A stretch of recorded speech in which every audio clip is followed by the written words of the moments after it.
साधारणतः पट्टणपासून 15 ते 16 किलोमीटर अंतरावर एक पंचकुंड म्हणजे जेथे की चौरनाथाचे त्यांनी तपश्चर्या केली. हे अंतर धुमाळवाडी गावापासून साधारणतः 2 ते 2.5 किलोमीटर अंतरावर आहे. तर तेथे असा नियम आहे की कुणीही शीख खाऊ नये, मांसाहारी करू नये, दारू पिऊ नये, असा त्याला नियम आहे. तर अनेक पर्यटक साधारणतः फलटण, बारामती, माळशिरस, पुणे येथून येतात आणि ते धबधबा म्हणून तिथं प्रसिद्ध आहे धुमाळवाडी.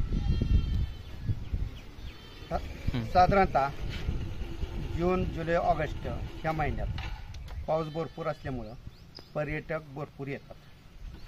साधारणतः 1000 ते 1500 लोक प्रत्येक दिवशी येतात. तो मांसाहारी करून कधीच येऊ नये. आल्यास तेथे आगीमोहोळ असतात, उठून दंश करण्याची दाट शक्यता असते. त्याच्यामुळं येताना शाकाहारीच कंप्लीट आणावं. धूम्रपान, सिगरेट, दारू असे कधीच पिऊन येऊ नये हे आव्हान आम्ही धुमाळवाडीतर्फे करतो. ते स्त्रियांच्या बाबतीत एक सांगायचं आहे, ज्यांना अडचण असेल 4-5 दिवसाची त्यांनी सुद्धा येऊ नये हे खास आव्हान आम्ही करतो गावातर्फे. एक वेळ असेच झाले होते, शहरातील लोक मांसाहार करून आले होते.